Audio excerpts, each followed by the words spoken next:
Assalamualaikum warahmatullahi wabarakatuh. Perkenalkan, saya Mulia Yunita dengan NPM 208110020. Di sini saya akan mempresentasikan hasil proposal saya dengan mata kuliah Seminar Psikologi Islam, yaitu dengan dosen pengampu Bapak Syahri Ramadan, SPSI MSI. Di sini saya mengambil judul proposal tentang gambaran kebersyukuran anak yang merawat orang tuanya yang Adapun latar belakang dari proposal ini yaitu saya ingin mengetahui rasa syukur pada diri seorang anak yang dimana ia diberi cobaan dengan orang tuanya yang sakit. Apakah ia bersyukur dengan segala nikmat yang telah diberi tersebut, yang dimana ia diberi cobaan dengan anggota keluarganya yang sakit, entah itu ayah atau ibunya. Adapun rumusan masalah pada proposal ini yaitu bagaimana gambaran kebersyukuran pada anak yang merawat orang tuanya yang sakit. Ada juga tujuan pada proposal ini yaitu untuk mengetahui gambaran pada anak yang merawat orang tuanya yang sakit. Adapun manfaat pada proposal ini dalam segi teori yaitu diharapkan dapat menambah ilmu pengetahuan, khususnya di bidang psikologi Islam yang dipadukan dengan teori yang dikembangkan oleh Barat, yang berupa informasi tentang berbagai hal terutama yang berkaitan dengan rasa syukur pada anak terhadap orang tua mereka yang sakit.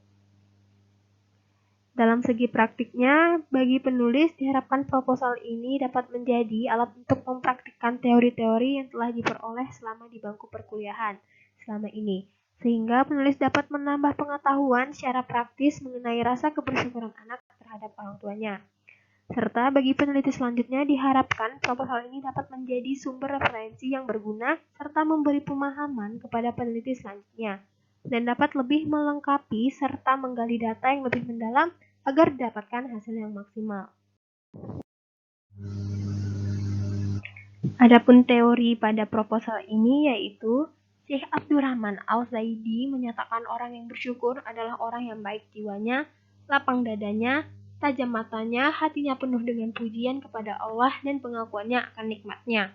Merasa senang dengan kemuliaannya, gembira dengan kebaikannya, serta lisannya selalu basah pada setiap waktu dengan bersyukur dan berzikir kepada Allah. Orang tua memiliki tanggung jawab merawat dan menjaga anak dari dalam kandungan hingga mereka tumbuh dewasa. Dengan segala kondisi sang anak, orang tua selalu bersyukur atas kepercayaan yang telah diberi oleh Allah Subhanahu wa Ta'ala. Tetapi, bagaimana jika rasa syukur yang dimiliki seorang anak terhadap orang tuanya?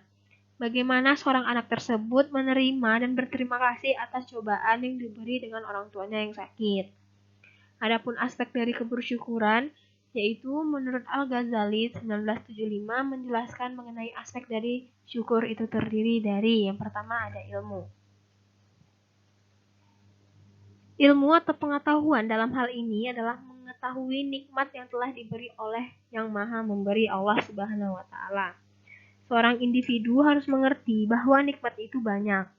Pengetahuan atas nikmat merupakan dasar dari kebersyukuran seseorang. Adapun aspek yang kedua yaitu hal atau keadaan. Keadaan yang dipahami dari suatu nikmat yang telah diberikan adalah bentuk dari rasa senang dan gembira terhadap nikmat tersebut. Dengan individu merasa gembira tersebut, ia berarti merasakan manfaat dari apa yang ia peroleh. Selain bergembira dengan nikmat tersebut, juga bergembira dan senang terhadap yang memberi nikmat. Selanjutnya, aspek yang ketiga yaitu amal. Berbuat tindakan atau melakukan suatu amal dengan gembira yang dihasilkan lebih dari mengenal nikmat itu sendiri, merupakan nikmat-nikmat yang telah diperoleh untuk mencintainya, bukan malah menggunakannya untuk durhaka kepadanya. Perbuatan di sini mencakup hati, lisan, dan anggota badan.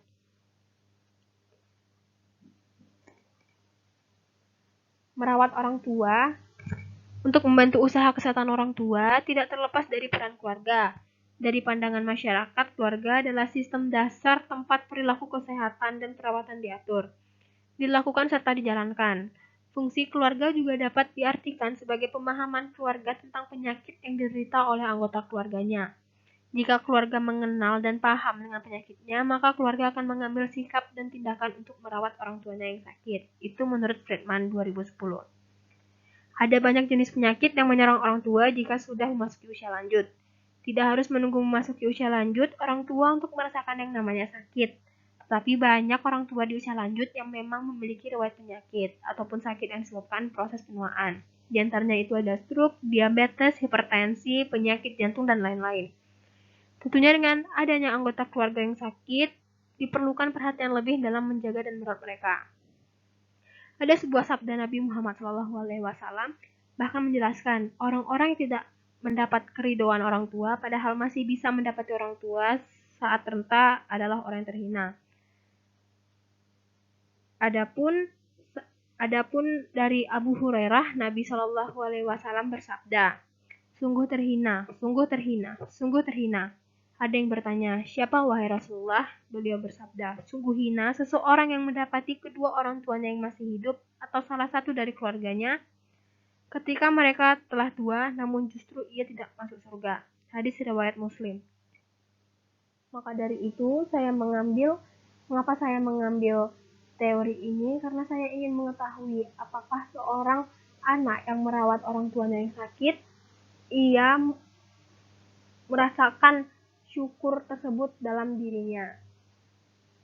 Atau malah pada diri seorang anak tersebut, ia malah ogah-ogahan dan tidak ada rasa terima kasih, padahal dengan jika ia merawat orang tuanya, banyak kebaikan, banyak rasa gembira yang akan datang kepada dirinya.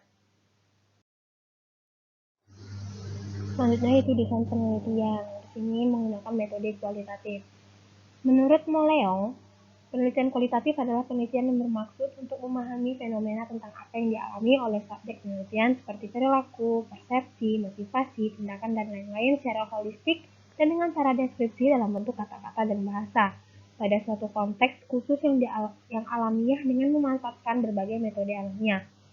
Adapun subjek pada penelitian ini yaitu mahasiswa atau mahasiswi Fakultas Psikologi Universitas Islam Riau yang berjenis kelamin perempuan ataupun laki-laki yang dimana mereka sedang merawat atau menjaga orang tuanya yang sakit, yang dimana bertepatan di Fakultas Psikologi Universitas Islam Riau.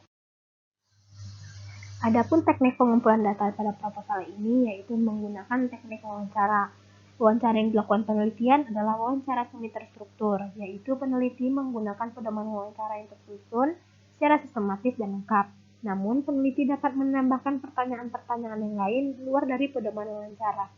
Hal ini dilakukan agar peneliti mampu untuk menggali informasi-informasi di luar dari pedoman wawancara yang telah dibuat. Selain itu, pedoman wawancara ini dibuat agar alur tanya jawab tidak menyimpang dari prosedur yang ada. Adapun teknik analisis datanya yaitu menggunakan reduksi data, penyajian data, dan penarikan kesimpulan ataupun verifikasi. Adapun model penelitian pada proposal ini yaitu menggunakan purposive sampling. Menurut Sugiono dalam PAUD dan Nugroho tahun 2014, purposive sampling yaitu subjek-subjek yang ditentukan oleh peneliti merupakan orang-orang yang menurut peneliti memiliki informasi yang dibutuhkan dalam penelitian. Maka dari itu peneliti mencari mahasiswa atau mahasiswi psikologi Universitas Islam Riau yang sedang merawat orang tua mereka yang sedang sakit, tetapi mereka juga sedang memiliki kesibukan yang lainnya. Mungkin sekian presentasi yang dapat saya sampaikan. Apabila ada kesalahan mohon dimaafkan. Terima kasih.